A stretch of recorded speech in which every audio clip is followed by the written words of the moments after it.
তাৰ কিছুদিন পূৰ্বে আমি দেখিছো ঢিঙত এটা নাটকীয় পৰিস্থিতিৰ সৃষ্টি কৰি সমগ্ৰ অসমত এটা উত্তপ্ত পৰিস্থিতিৰ সৃষ্টি কৰা হল আৰ উজনি অসমত নামনি অসমৰ একাংশ শ্ৰমিকক কিছু লোকে মাৰপিট কৰি তাত তেওঁলোকৰ টকা পইচা আত্মসাত কৰি তেওঁলোকক খেদি পঠিয়ালে সমগ্ৰ অসমখন এটা সংঘাতময় পৰিৱেশ সৃষ্টি কৰিলে য'ত ঢিঙত এটা নাটক সৃষ্টি কৰা হল। এই কাৰণে মই কৈছো যে যিগৰাকী কিশোরী বলাৎকারের কথা কৈ তেওঁলোকে সমগ্র অসম জ্বলাইছিল আসলতে তার ধর্ষণ বা বলাৎকারের একো ঘটনাই সংঘটিত হওয়া নাছিল।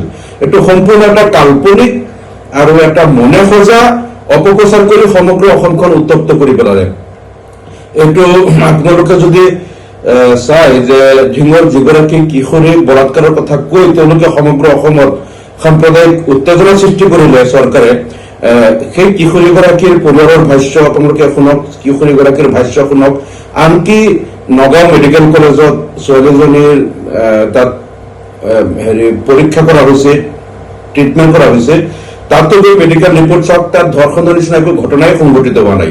সম্পূৰ্ণ এটা কাল্পনিক আৰু মনে খোজা কথাৰে এগৰাকী কিশোৰীক মিয়া জনগোষ্ঠীৰ লোকে ধৰ্ষণ কৰা বুলি সমগ্ৰ অসমখন জ্বলাই দি ইয়াত তপঞ্জন নামৰ এজন ল'ৰাক তেওঁলোকে পলাই গৈ পুখুৰীত পৰি মৃত্যু হোৱা বুলি এজন ল'ৰাক হত্যা কৰিলে। অসমত ইমান অঘটন ঘটাই দিলে য'ত ধৰ্ষণৰ নিচিনা ঘটনাই সংঘটিত হোৱা নাই। গতিকে এটা কাল্পনিক ধৰ্ষণৰ ঘটনা এনেকৈ কৰিলে আৰু তাত চৰকাৰে আমি দেখিছো যে চৰকাৰে তাত ইন্ধন যোগালে এই ঘটনাটোক লৈ সাম্প্ৰদায়িক ৰাজনীতি কৰাৰ কাৰণে।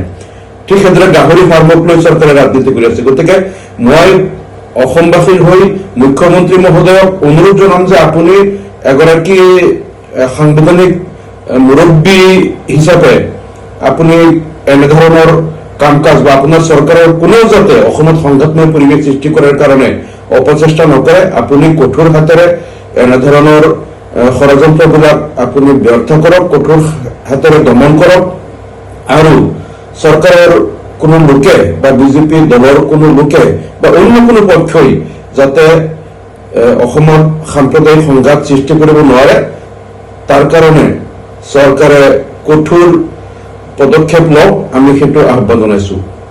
তাৰ কিছুদিন পূৰ্বে আমি দেখিছো ঢিঙত এটা নাটকীয় পৰিস্থিতিৰ সৃষ্টি কৰি সমগ্ৰ অসমত এটা উত্তপ্ত পৰিস্থিতিৰ সৃষ্টি কৰা হল আৰ উজনি অসমত নামনি অসমৰ একাংশ শ্ৰমিকক কিছু লোকে মাৰপিট কৰি তাত তেওঁলোকৰ টকা পইচা আত্মসাত কৰি তেওঁলোকক খেদি পঠিয়ালে। সমগ্ৰ অসমখন এটা সংঘাতময় পৰিৱেশ সৃষ্টি কৰিলে য'ত ঢিঙত এটা নাটক সৃষ্টি কৰা হল। এই কাৰণে মই কৈছো যে যিগৰাকী কিশোরী বলাৎকারের কথা কৈ তেওঁলোকে সমগ্র অসম জ্বলাইছিল আসলতে তার ধর্ষণ বা বলাৎকারের একো ঘটনাই সংঘটিত হওয়া নাছিল। এটো সম্পূর্ণ একটা কাল্পনিক আর একটা মনে খোঁজা অপপ্রচার করে সমগ্র অসমখন উত্তপ্ত করে পেলালে।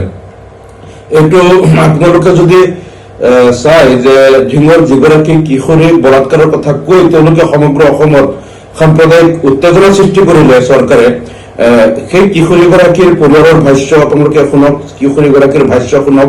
আনকি নগাঁও মেডিকেল কলেজত ছোৱালীজনীৰ তাত পৰীক্ষা কৰা হৈছে, ট্ৰিটমেন্ট কৰা হৈছে, তাতো গৈ মেডিকেল ৰিপৰ্ট চাওক, তাত ধৰ্ষণৰ নিচিনা একো ঘটনাই সংঘটিত হোৱা নাই। সম্পূৰ্ণ এটা কাল্পনিক আৰু মনে খোজা কথাৰে এগৰাকী কিশোৰীক মিয়া জনগোষ্ঠীৰ লোকে ধৰ্ষণ কৰা বুলি সমগ্ৰ অসমখন জ্বলাই দি ইয়াত তপঞ্জন নামৰ এজন ল'ৰাক তেওঁলোকে পলাই গৈ পুখুৰীত পৰি মৃত্যু হোৱা বুলি এজন ল'ৰাক হত্যা কৰিলে। অসমত ইমান অঘটন ঘটাই দিলে য'ত ধৰ্ষণৰ নিচিনা ঘটনাই সংঘটিত হোৱা নাই। গতিকে এটা কাল্পনিক ধৰ্ষণৰ ঘটনা এনেকৈ কৰিলে আৰু তাত চৰকাৰে আমি দেখিছো যে চৰকাৰে তাত ইন্ধন যোগালে এই ঘটনাটোক লৈ সাম্প্ৰদায়িক ৰাজনীতি কৰাৰ কাৰণে।